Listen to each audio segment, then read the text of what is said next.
Hi guys, welcome back to BUS224 Organizational Management and Leadership Week 2.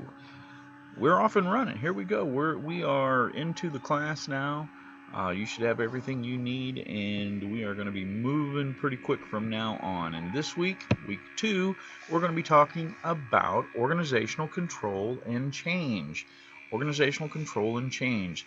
George Bernard Shaw once said, "Progress is impossible without change, and those who cannot change their minds cannot change anything." Change is inevitable, guys. Just, you know that by now. If you're in school, you've been around long enough to know that change is going to happen. Everything changes, from the president to your job to how your feelings are about spinach. Everything changes. We have to embrace change, not be afraid of it. I know there's a comfort level employees have, and we're going to talk about business, not just psychology of change, but we're just going to talk about business and change. But they go hand in hand, because the psychology of people is that people want stability. They don't want things to change too much. They just want the consistency. They know what to expect when they walk in the door. Here's what's going to happen. Boom, boom, boom, and then they go home. And that's human nature. We want that. It's comfort. Because change is scary. We don't know what it brings. It could mean many different things, and we don't like that. We want to know what's going to happen.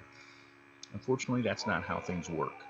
Things work as in, if we don't change, we're going to get left behind. Even the Marines, the Marine Corps, if there's any Marines in our class, thank you very much for your service, for starters. But even the Marines will tell you, move to live. If you want to survive, you have to keep moving.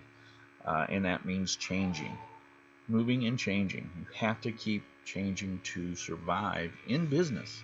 And that means you have to make a better product.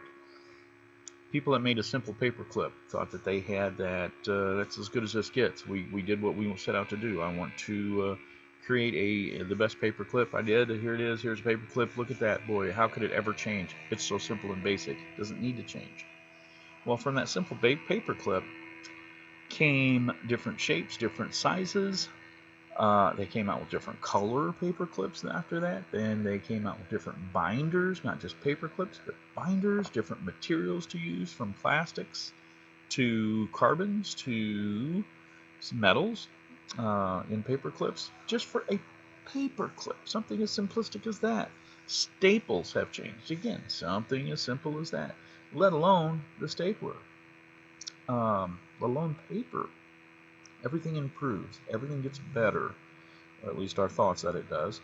But what we're trying to do is stay the best that it can be. We're trying to stay ahead of the competition. And if we don't, the competition is going to leave us behind. They will get the market share. You will not. Look at software. Here's a great example there. Microsoft Office has changed since it came out, and I remember when it came out, guys. That's not been that long ago, actually, but I do remember when it came out, and I started using it, and it was cool, and it evolved into more user-friendly, and the screen was more user-friendly, more intuitive. And as time goes, then I start realizing that really there's really not that much different between the Microsoft Word that I'm using now to the Microsoft Word that I used 10 years ago, other than the looks and the feel. There are a few things that have changed, but not much. But for the most part, it's the same. But the looks have changed. They've tried to make it run faster.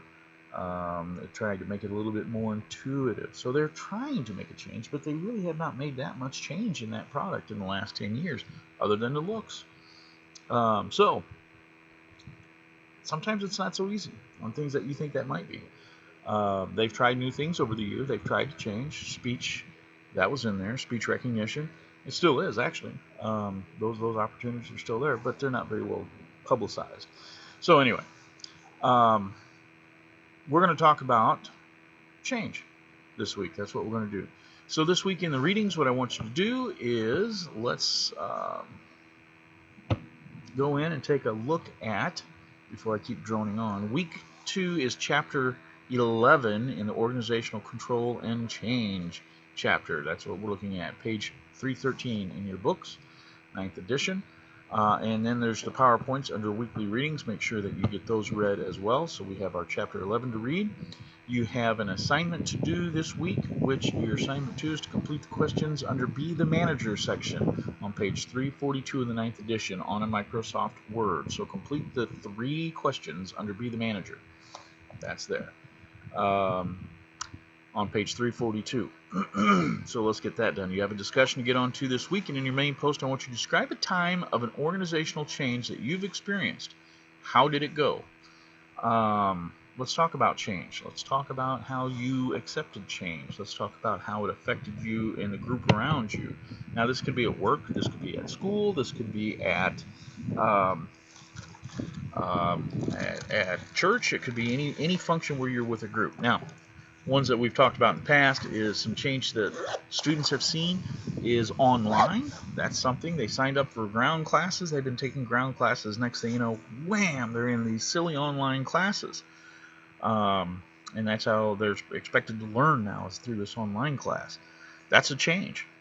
A lot of students don't like it. A lot of students have accepted it. A lot of students do like it. So it's interesting. So let's talk about different things that have changed. The assignment this week, I just talked about that. You got 3 questions under Be the Manager, so let's get that done. You have a quiz this week under Chapter 11. That's due by Saturday, and keep in mind you have 2 opportunities to take your quiz. So that's there for you. And it breeze is a little bit chilly on this February Sunday afternoon here.